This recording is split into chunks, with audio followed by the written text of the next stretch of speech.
Video like जरूर कर लीजिए और ऐसे वीडियो लगातार फ्री में पाने के लिए चैनल को तुरंत सब्सक्राइब कर लीजिए और बेल आइकन को जरूर टैप कर लीजिए ताकि आगे भी सारे वीडियो आपको मिलते रहे। यूट्यूब में फॉलो करते हैं तो प्लीज ये वाला फ्री टेलीग्राम चैनल जरूर ज्वाइन कर लीजिएगा। सारे नोटिफिकेशन सारे अपडेट यहीं पे आते हैं, ध्यान रखिए। नमस्कार दोस्तों, स्वागत है आपका यूपीपीएससी बेस्ड ऑनलाइन कोचिंग के इस यूट्यूब चैनल पर।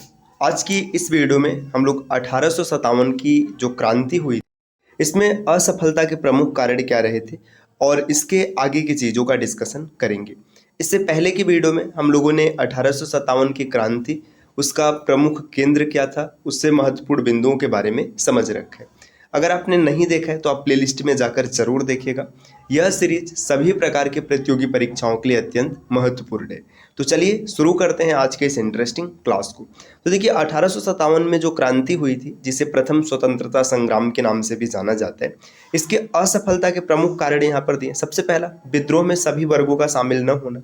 सामान्य सी बात है, अगर कोई कार्य किया जाए और उसमें जितने लोग हैं सब लोग एक साथ मिलकर सपोर्ट ना करें तो फिर सफलता नहीं मिलेगी। इसका प्रत्यक्ष उदाहरण आप ऐसे समझ सकते हैं। मान के चलिए आप आरओ एग्जाम की प्रिपरेशन कर रहे हैं, वहाँ पर कई विषय हैं। अब आप उसमें क्या कीजिए कि 2-3 विषय को छोड़ दीजिए और खाली 3-4 विषय के सहारे जाइए तो सफलता नहीं मिलेगी। तो ठीक यही परिस्थिति थी कि सभी वर्ग इसमें शामिल नहीं हुए। देखिए सहायक साधनों का अभाव, अब सभी वर्ग शामिल हो भी जाए, सहायक साधन नहीं मिला। जो यूरोपीय कंपनी थी ब्रिटिश, जिससे लड़ना था हम लोगों के पास, उसके पास आधुनिक हथियार थे और यहाँ पर वैसी कोई साधन नहीं थी, संचार व्यवस्था अच्छी नहीं थी। एक संगठित एवं क्रमबद्ध विचारधारा का अभाव। संगठित एवं क्रमबद्ध मतलब एक क्रम में चलने वाली विचारधारा नहीं थी।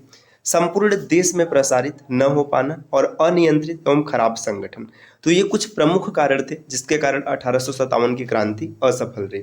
अब इसके परिणाम क्या हुए? देखिए 1857 में विद्रोह के पश्चात पहला मुख्य परिवर्तन यह था कि भारत शासन अधिनियम 1858 के द्वारा ईस्ट इंडिया कंपनी से ब्रिटिश क्राउन के पास शासन चला गया।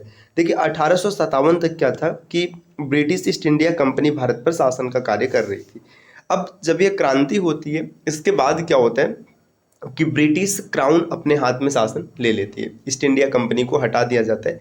हालांकि इसका शुरुआत बहुत पहले से ही किया जा चुका था।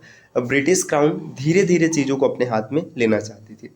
1857 के विद्रोह का सबसे महत्वपूर्ण परिणाम महारानी विक्टोरिया की उद्घोषणा थी। यह उद्घोषणा 1 नवंबर 1858 ईस्वी को इलाहाबाद में हुए दरबार में लॉर्ड कैनिंग द्वारा उद्घोषित की गई। ये मिंटो पार्क में पढ़ी गई थी। अगर कभी ये प्रश्न पूछ ले तो ये भी याद रखिएगा। इसमें भारत में कंपनी के शासन को समाप्त कर भारत का शासन प्रत्यक्ष रूप से ब्रिटिश क्राउन के अधीन कर दिया गया था। देखिए विक्टोरिया का घोषणा पत्र क्या है, यहाँ पर कुछ चीज़ें दी गई हैं। देखिए भारतीय प्रशासन ईस्ट इंडिया कंपनी से निकलकर ब्रिटिश क्राउन के हाथ में आ गया। जो भारत का प्रशासन है वो ईस्ट इंडिया कंपनी के हाथ में अब नहीं रहेगा, अब ब्रिटिश क्राउन के हाथ में रहेगा। गवर्नर जनरल को वायसराय कहा जाने लगा। प्रथम वायसराय लॉर्ड कैनिंग। जो गवर्नर जनरल का पोस्ट था उसे क्या बना दिया गया? वायसराय बना दिया गया। मतलब सत्ता को केंद्रीकृत करने का प्रयास किया गया। ब्रिटिश सरकार अब भारत के प्रत्येक मामले में उत्तरदायी होगा। इंग्लैंड में एक भारतीय राज्य सचिव का प्रावधान किया गया। जो भारत का राज्य सचिव होगा वो भारत के बारे में चीज़ों को देखेगा। स्थानीय राजाओं के अधिकार व सम्मान को संरक्षण दिया गया। डलहौजी की व्यापक नीति के सिद्धांत को समाप्त कर दिया गया। जो लॉर्ड डलहौजी ने राज्य हड़प की नीति अर्थात व्यापक सिद्धांत चलाया था, इसे समाप्त कर दिया गया। भारतीय सैनिकों व अंग्रेज सैनिकों का अनुपात 5:1 था, घटाकर 2:1 कर दिया गया।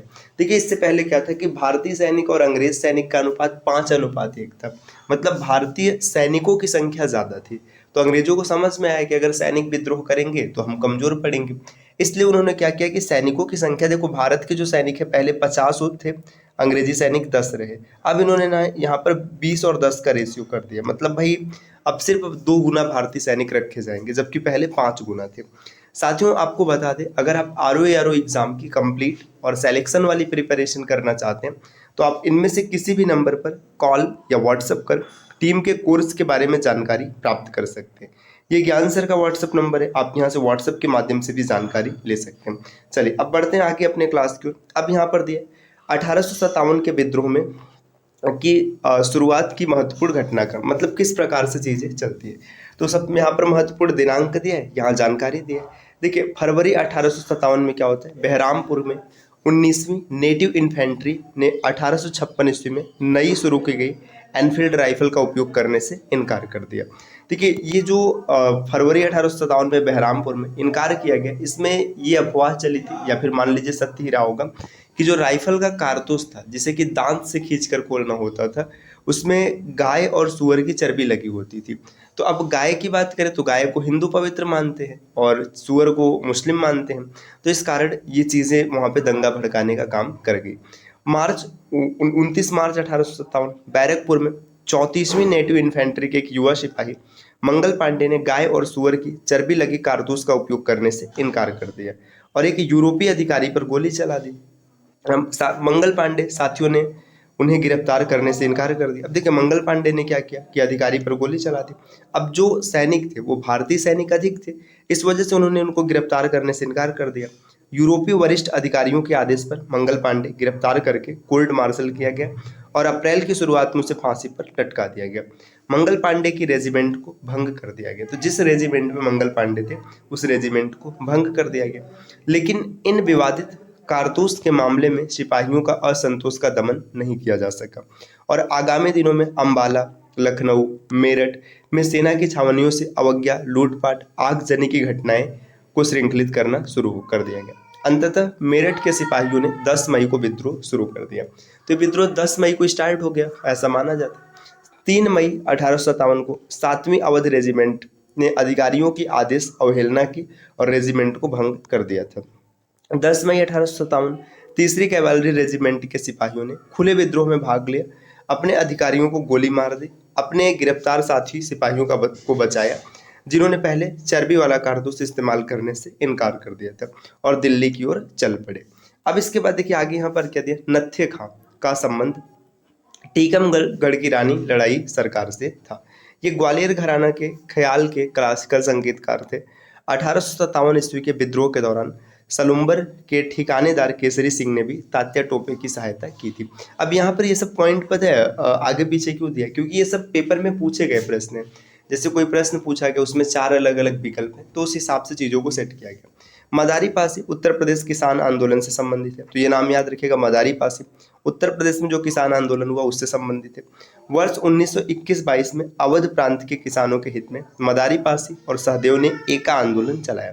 तो एका आंदोलन मदारी पासी और सहदेव के द्वारा चलाया गया। मदन मोहन मालवीय ने सन 1916 ईस्वी में भारतीय उद्योग आयोग की अलग से रिपोर्ट प्रस्तुत की थी। आगे दिए, अवध प्रांत को सैनिकों का पौधशाला कहा जाता है। मेरठ षड्यंत्र जो 1929 से 33 तक चलता है में भारतीय कम्युनिस्ट पार्टी के सदस्य शामिल थे। लॉर्ड रिपन ने कहा था, ढला लौह नौकरशाही हमेशा नहीं चल सकता। वाल्मीकि आंदोलन का प्रमुख केंद्र सतारा था। तो वाल्मीकि आंदोलन का प्रमुख केंद्र कहाँ रहा है? सतारा रहा है। 1857 के बाद भारत छोड़ो आंदोलन एक बहुत गंभीर विद्रोह था। यह कथन लॉर्ड लिनलिथगो का है। देखिए, भारत छोड़ो आंदोलन यह 1857 के बाद एक गंभीर विद्रोह है, ये लिनलिथगो भी मानता है, जो कि भारत का वायसराय रहा था। बंगाली कवि नवींद्रनाथ सेन ने प्लासी के युद्ध के परिणाम को एक अस्थायी दुख भरी रात कहा है। तो प्लासी का युद्ध हुआ, उसमें ब्रिटिश ईस्ट इंडिया कंपनी उसकी जीत होती है, तो इसे एक स्थायी दुख भरी रात कहा है। ऐसा इसलिए भी कहा गया क्योंकि प्लासी के युद्ध के बाद से अंग्रेजों का वर्चस्व भारत में स्थापित हो गया। दिसंबर 1856 ईस्वी में सरकार ने पुराने लोहे वाली बंदूक ब्राउन बेस के स्थान पर नवीन एनफील्ड राइफल का प्रयोग का निर्णय लिया था। देखिए, इससे पहले क्या चलता था? 1856 के पहले पुराने लोहे की बंदूक चलती थी। अब कंपनी क्या निर्णय लेती कि अब यहाँ पर एनफील्ड राइफल को इंट्रोड्यूस किया जाएगा और इसे हटाया जाएगा। इसका प्रशिक्षण डमडम, अंबाला और सियालकोट में किया जाना था। ये बंदूक चलाने का जो प्रशिक्षण है इन जगह पर चलता। 29 मार्च 1857 को बैरकपुर में सैनिकों ने चर्बी वाले कारतूस का प्रयोग करने से इनकार कर दिया और एक सैनिक मंगल पांडे ने अपने एडजुटेंट पर आक्रमण कर उसकी हत्या कर दी। अंग्रेजों द्वारा 34वीं NI रेजिमेंट भंग कर दी गई और अपराधियों को दंड भी दिया गया था। 1857 की क्रांति का प्रारंभ 10 मई को मेरठ से हुआ था। विद्रोहियों ने 12 मई 1857 को दिल्ली पर अधिकार कर लिया। रानी लक्ष्मीबाई, जिनका कि मूल नाम मणिकर्णिका है, का जन्म 19 नवंबर 1835 को गोलघर में हुआ था, जो वर्तमान वाराणसी में। उनके पिता मोरोपंत झांसी के महाराज गंगाधर राव के दरबार में गए और रानी लक्ष्मीबाई का विवाह झांसी के महाराजा गंगाधर राव के साथ हुआ था।